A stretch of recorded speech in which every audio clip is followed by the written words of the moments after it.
All right, thanks, General. Democratic Senator John Fetterman praising President Trump for doing, quote, what's right and necessary to produce real peace in the region. He sits on the Homeland Security Committee and joins us now. Senator, thanks so much for getting up this morning. Yes.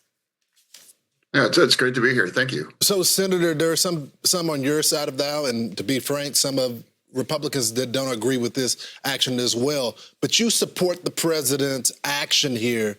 Why? Well, because that was always the right thing. I mean, you can just put out, tweets and statements, to support peace, but to actually create real peace, you have to do these kinds of actions just like happened. Just like last year, too, when they to destroy their nuclear facilities. Sometimes peace is possible after these kinds of steps, and that's why I support those things. And I listened to my colleague from South Carolina earlier, and I even had the option, to talk to him before the State of the Union speech, and I encouraged it as well. And so I fully support these kinds of things, and I'm proud to stand with our military and Israel through this, and that was the right thing. Yeah, you posted on X, you said Operation Epic Fury, President Trump has been willing to do what's right and necessary to produce real peace in the region. God bless the United States, our great military, and Israel. You have others like Thomas Massey who wrote this: acts of war unauthorized by Congress. The U.S. is attacking Iran, according to the AP. What is your response to Massey and to your colleagues who don't agree with this? That's bizarre. I'd like to remind my colleague over in the House that Iran massacred 30,000 of their own people right now. This war is not about the Iranian people. It's about this poisonous regime. Mm-hmm. And that's why I'm proud to stand with our military. I'm proud to stand with Israel, too. I might be a Democrat, but in this specific case, the president is absolutely correct to do these kinds of actions. And now we have Israel's back. And now that's why it's entirely the path for peace in that region. How many treaties, how much negotiation? I never thought they would work. Iran has only ever responded to these kinds of things. And now here we are right now, and they have the opportunity, real peace, and to change their way, committed to trying to destroy Israel and destabilizing the entire region. These were things are necessary. Senator, it's the first time we've ever had sustained joint action with Israel, and their military, pound for pound, as good as any in the world. They've been very impressive. We watched what they've done in the last 3 years. But you know who's not there?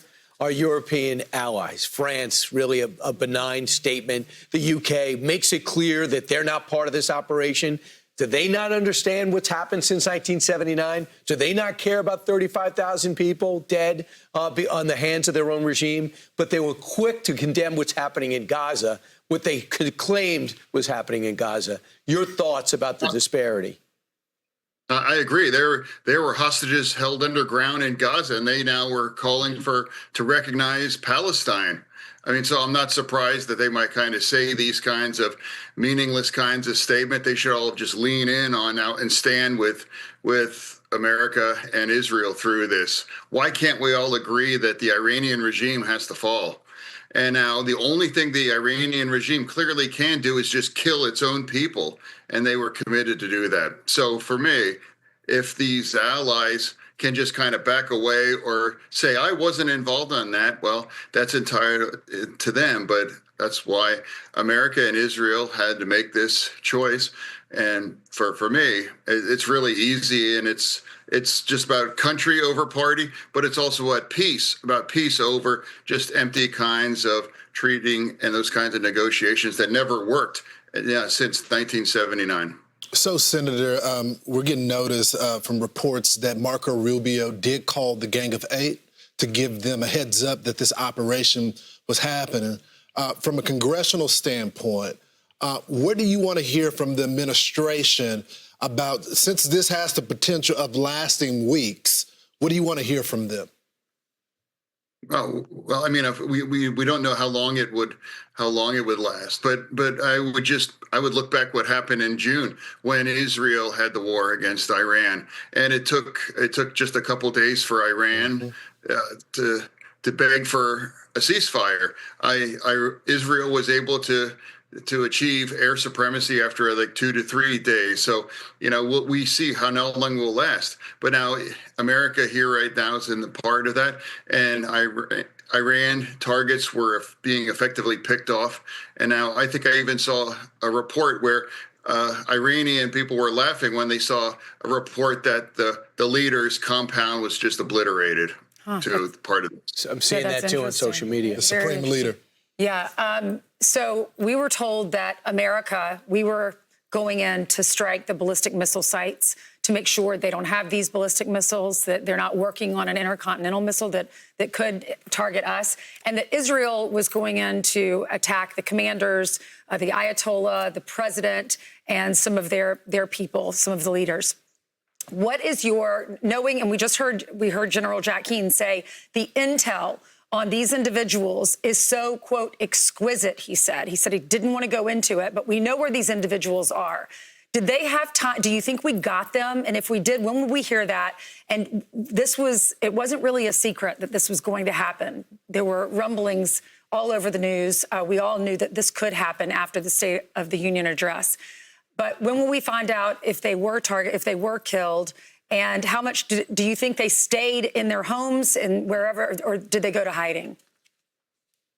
Well, what I do know, what's the fact that the Israeli intelligence is outstanding always. Look exactly what they did last year. They didn't have to take out the entire building. They actually took out the guys' bedrooms, and they just eliminated all the nuclear scientists and the leadership throughout all that. That's a demonstration of Israel's capabilities. Mm-hmm. And now we have here America standing there where a lot of the kinetic kinds of brute force in that region as well now, too. I think that partnership, whether the Israeli intelligence and that kind of very specific kinds of things, and the American firepower there, that's what seems to be pretty effective right now thus far here. Senator, thanks for putting the country over party. Senator. Always great to have you on. And I look forward to talking to you along the way, because this will be a sustained campaign. It's not going to be days. It's going to be weeks. Senator John Fetterman from Pennsylvania. Thank you. Senator.